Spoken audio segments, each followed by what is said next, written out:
வணக்கம். நம்ம வீட்டில் இன்றைக்கி என்ன சமையல்னு பார்த்துருமா? சொல்ல சாதம், 65 மெத்தடில் கோவக்காய் வறுவல், கேரட் பொரியல், தாளிச்சு விட்ட வெறும் குழம்பு. இந்த வெறும் குழம்பு சாப்பாட்டுக்கு மட்டும் இல்லை, இட்லி, தோசை, சப்பாத்திக்கு எல்லாத்துக்குமே ரொம்ப நல்லாயிருக்கும்.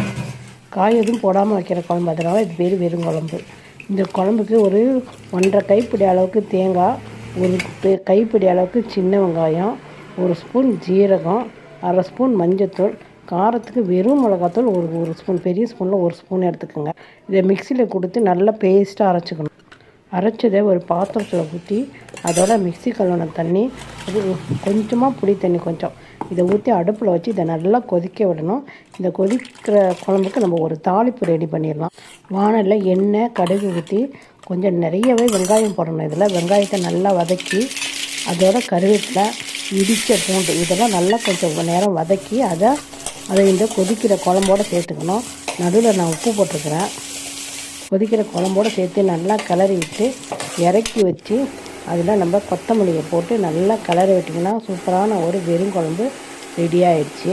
குழம்பு வச்சு அதே வானலில் கொஞ்சம் கடுகு, வெங்காயம், காஞ்ச மிளகாய் இதெல்லாம் போட்டு நல்லா வதக்கி அதோட கட் பண்ணி வச்சுருக்க கேரட்டு, கருவேப்பிலை, 1/2 ஸ்பூன் மஞ்சத்தூள், கொஞ்சம் உப்பு இதை போட்டு நல்லா வதக்கி அதோட ஒரு கைப்பிடி அளவுக்கு தேங்காய் போட்டு நல்லா கிளறி ஒரு தட்டை போட்டு ஒரு 5 நிமிஷம் மூடி வச்சிங்கன்னா கேரட் பொரியல் ரெடி ஆகிடும்.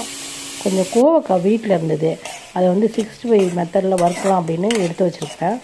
நீட்டாக கட் பண்ணின கோவக்காயில் வெறும் மிளகாத்தூள், உப்பு, கார்ன்ஃப்ளவர், கொஞ்சம் அரிசி மாவு, இஞ்சி பூண்டு பேஸ்ட் இதை போட்டு நல்லா பிசைஞ்சு எண்ணெயில் போட்டு பொரித்து எடுத்துருங்க. இதுதான் இன்றைக்கி நம்மளுடைய சமையல். இது பிடிச்சிருந்தால் லைக் பண்ணிவிட்டு அப்படியே தெரிஞ்சவங்களுக்காக கொஞ்சம் ஷேர் பண்ணுங்கள். வெறும் குழம்பு இட்லி, தோசை, சப்பாத்தி எல்லாத்துக்குமே ரொம்ப நல்லாயிருக்கும். வீட்டில் காய்கறிலாம் இல்லாத போது இந்த மாதிரி ஒரு வெறும் குழம்பை வச்சு யூஸ் பண்ணிக்கலாம்.